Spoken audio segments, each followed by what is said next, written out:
The conference room smelled like stale coffee and lemon disinfectant.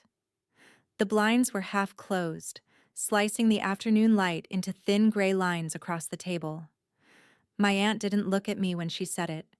She kept her eyes on the quarterly report. "Choose," she said calmly. "Career or family?" My father had died 6 hours earlier. I was still wearing the same blouse I'd rushed out of the hospital in.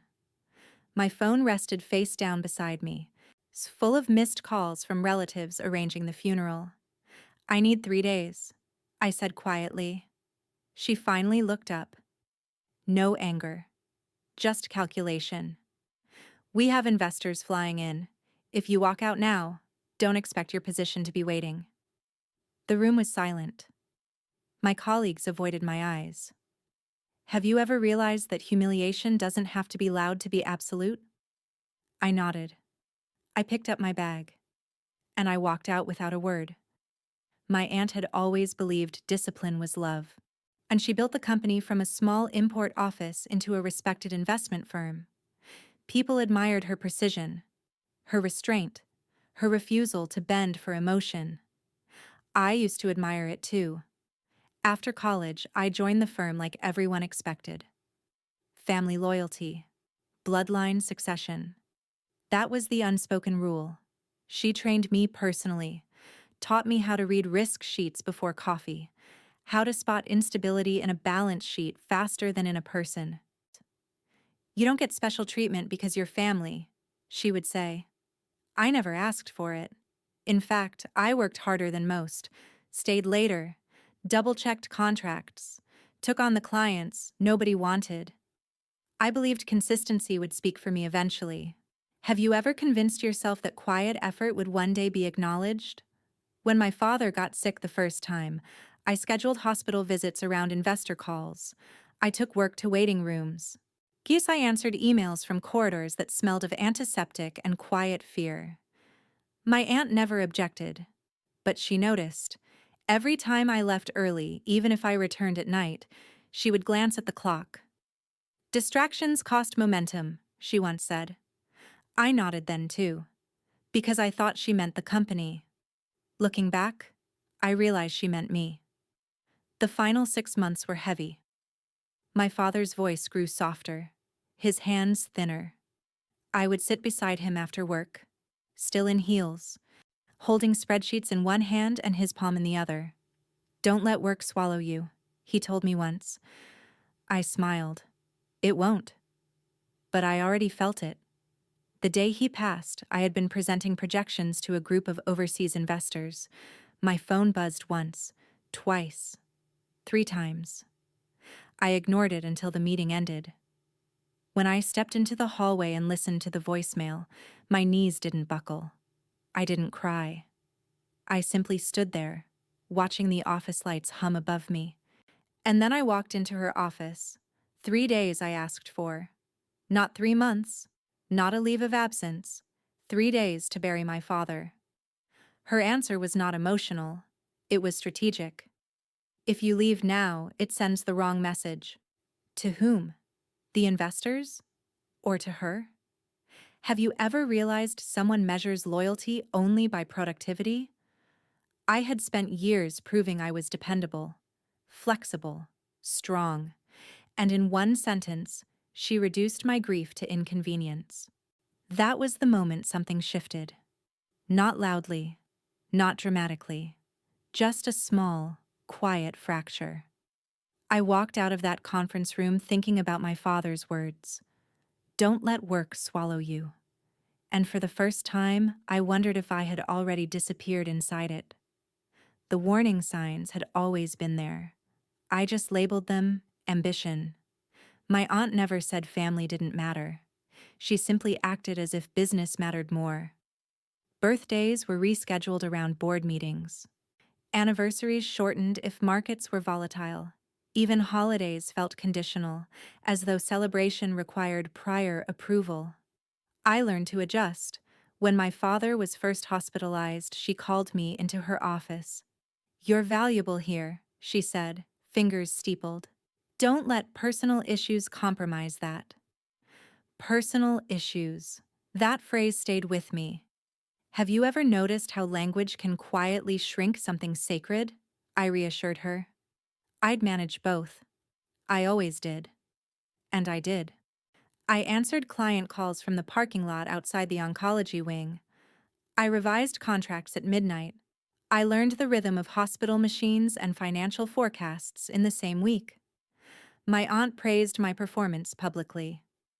She's reliable, she told the team once. Focused. But privately, there were small remarks. You seem tired. Don't get sentimental. Remember what's at stake. At stake. The company shares, the expansion deal, the overseas portfolio. Not my father's fading voice. Looking back, I see the pattern. Every time I prioritized family even slightly, she tightened her expectations. Assigned me bigger accounts, shorter deadlines, higher stakes. Was it punishment or a test? Have you ever mistaken pressure for mentorship? The week before my father passed, I requested to leave 2 hours early for a doctor consultation. She paused longer than necessary before responding. We're all making sacrifices, she said. I didn't argue. Because part of me believed her. I believed adulthood meant endurance. That strength meant silence. That grief could wait until quarterly results were finalized. The morning he died, I had prepared an entire presentation while sitting beside his hospital bed. He had been sleeping, his breathing shallow. I watched the rise and fall of his chest and convinced myself there was still time. There wasn't. When I told my aunt he was gone, her expression barely shifted. I'm sorry, she said, already glancing at the calendar behind me. Investors arriving Thursday, strategy review Friday, market volatility. She didn't deny my loss. She minimized its impact on the business, and I minimized my hurt in return. Until the sentence came, choose, career or family. How long had she been waiting to say it?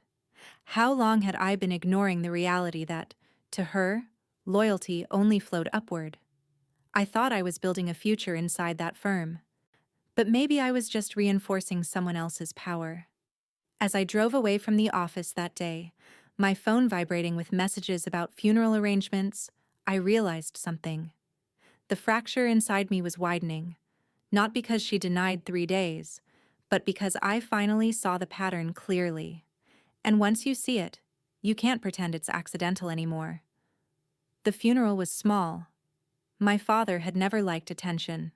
Just close relatives, a few neighbors, quiet prayers, and the scent of incense mixing with the faint chill of the morning air. I stood beside the casket wearing black, my phone on silent in my purse. For the first time in years, I wasn't checking emails between conversations. Time felt slower there. Real. Have you ever noticed how grief strips away everything that doesn't matter? My aunt didn't attend. She sent flowers, white lilies, a card with 3 typed lines. My condolences. Take care of yourself. You will discuss transition planning upon your return. Transition planning? As if my father's death was a scheduling issue. People asked about work, about whether I'd be taking time off. I heard myself answering automatically. Just a few days. Even in mourning, I was protecting her image. That realization unsettled me. Why was I still guarding someone who had just asked me to choose? After the burial, my father's lawyer approached me quietly. We should speak when you're ready, he said. There are some matters to finalize. I assumed paperwork, estate details, minor accounts, nothing unusual. My father had never been extravagant. He lived simply, saved carefully, trusted quietly. That night, after everyone left, I sat alone in his study. The room still smelled faintly of old books and sandalwood. I opened the drawer where he kept documents, insurance papers, property deeds, a few sealed envelopes. One was addressed to me. Not formal, not legal. Just my name in his handwriting. My chest tightened as I opened it. Inside was a letter, short, direct. He wrote about pride, about watching me build discipline, about seeing how often I compromised for the company. And then one line stopped me. I made arrangements so you would never feel trapped by anyone's power again. Trapped. He had seen it, even when I thought I was hiding it well. Attached was documentation I didn't fully understand at first glance. Asset transfers, share distributions, an investment structure created quietly over the past decade. It wasn't just savings, it was significant. Very significant. My hands trembled slightly. Have you ever realized someone had been protecting you long before you knew you needed protection? The following day, I met with his lawyer. He explained everything carefully.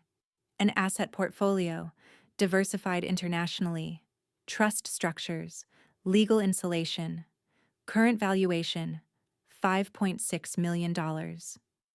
I sat there in silence, not overwhelmed by money, overwhelmed by intention. My father had built something separate from the family firm, separate from my aunt's reach, separate from her control, and he had positioned it entirely in my name.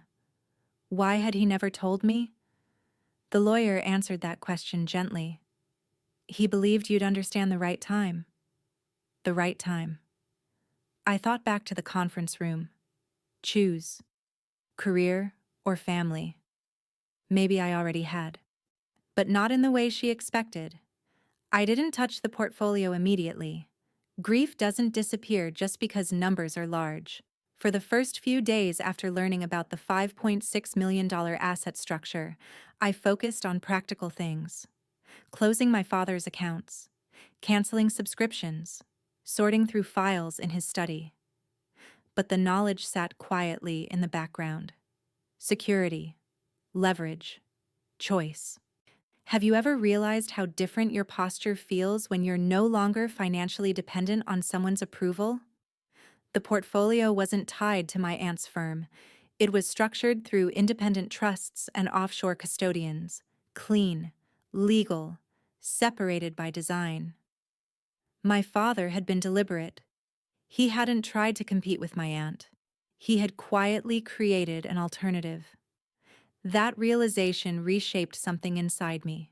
For years, I had believed my future depended on climbing within the company, on inheriting influence through proximity, on proving loyalty. Now I understood I had been given something far more powerful: autonomy.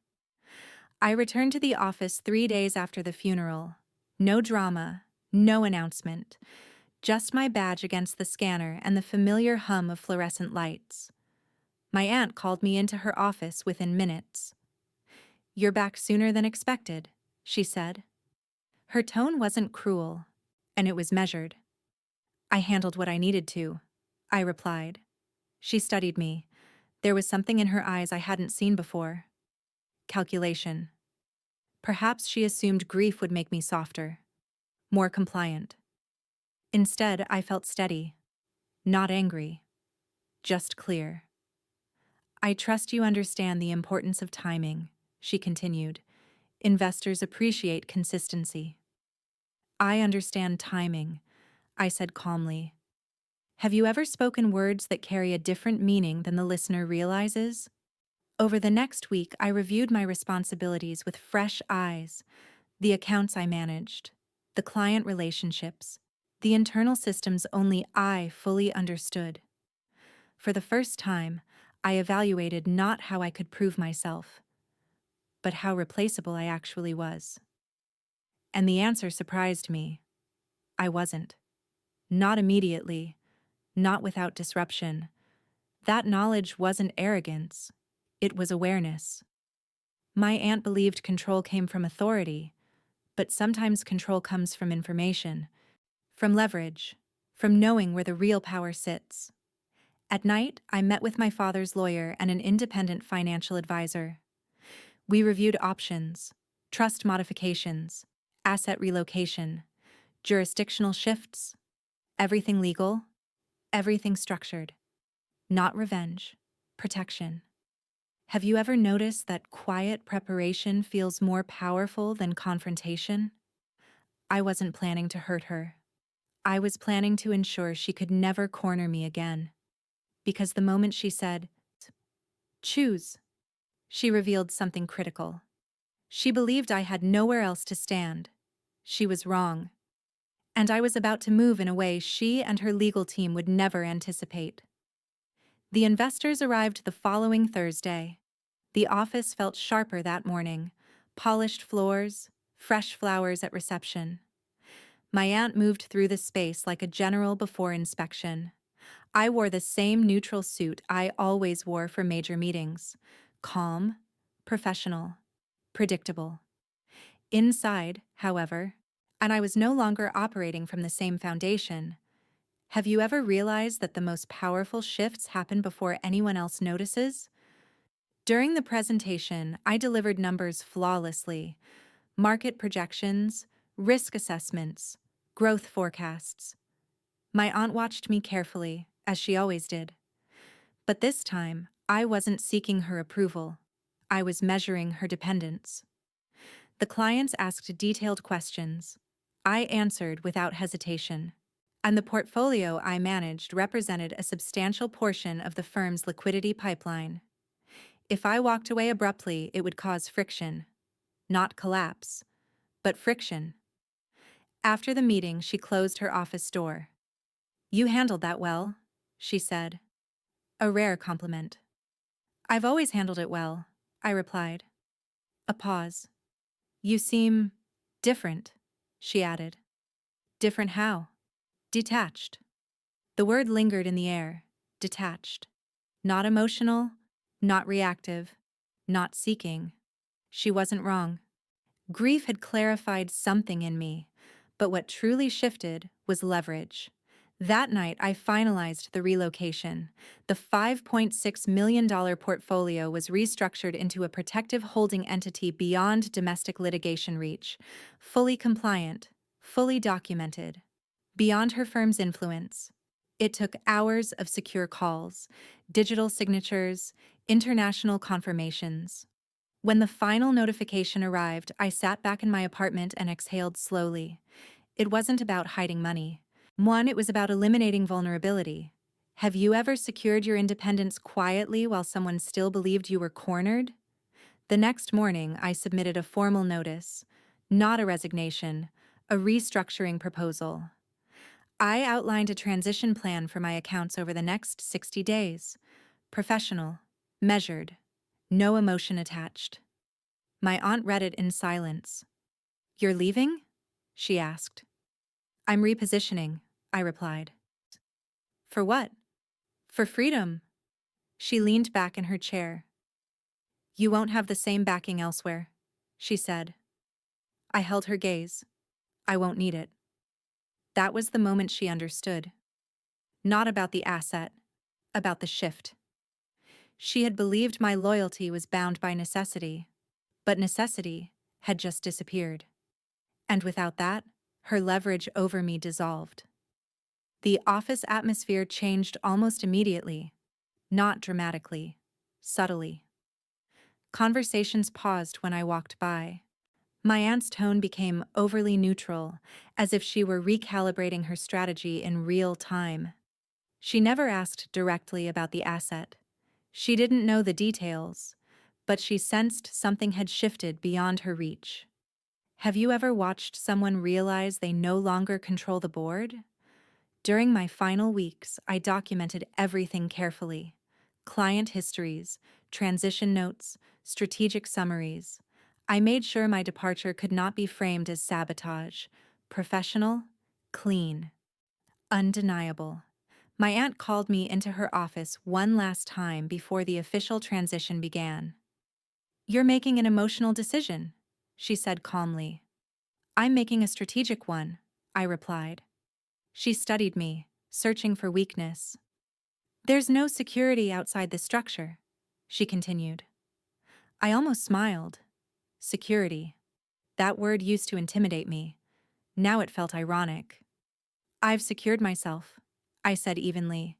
She didn't press further, because deep down, She understood something important. Control works only when dependence exists, and mine no longer did. The day I handed over my final portfolio summary, the office felt quieter than usual. Not tense, just aware. Some colleagues shook my hand longer than necessary. Others avoided eye contact. My aunt extended her hand as well. "I hope you know what you're doing," she said. "I do," I answered. Have you ever stepped away from a system that defined you for years and realized it was never your identity to begin with? That night, alone in my apartment, I looked around at the small space I had once considered temporary. Now it felt intentional. My father's letter rested on the desk. His words about not being trapped echoed softly in my mind. I wasn't leaving out of anger. I wasn't moving assets out of spite. When I was removing myself from a power structure that equated loyalty with obedience. And for the first time, I felt something unfamiliar. Lightness. Not triumph. Not revenge. Just freedom. 3 months after I left the firm, the market shifted. It wasn't catastrophic, but it was unstable enough to test leadership. My former colleagues reached out quietly. Questions about strategies I had once managed. Clarifications about client structures I had built. I answered politely when appropriate. Professionally, from a distance. My aunt never called, not directly. But I heard through industry channels that investor confidence had dipped slightly. Not because the firm was failing, because transition always creates doubt. Have you ever noticed how presence becomes visible only after it's gone? One afternoon, my aunt requested a meeting. Neutral location, a cafe near the financial district. She arrived early, already seated, posture straight as ever. "You positioned yourself carefully," she said without preamble. "I learned from you," I replied. A brief flicker crossed her face. Not anger. Recognition. "You didn't have to leave," she continued. "You didn't have to make me choose," I answered. Silence settled between us. For the first time, there were no employees watching. No conference room table dividing power. Just two women. One who built control through structure, and one who finally stepped beyond it. "I underestimated how much leverage you had," she admitted. It wasn't an apology. It was a recalculation. Have you ever realized that respect sometimes arrives only when dependence disappears? "I never wanted leverage over you," I said calmly. "I wanted respect within the structure." She looked away briefly. "That structure requires strength," she replied. "So does walking away," I said. There was nothing left to argue. No dramatic reveal, no threats. And she didn't ask about the $5.6 million asset. She didn't need to. She understood enough. As we stood to leave, she said something unexpected. "You've built something independent. That's rare." It was the closest she would ever come to acknowledgement. And strangely, I didn't need more than that. Because my dignity no longer depended on her approval. My father once warned me not to let work swallow me. For years, I thought strength meant enduring.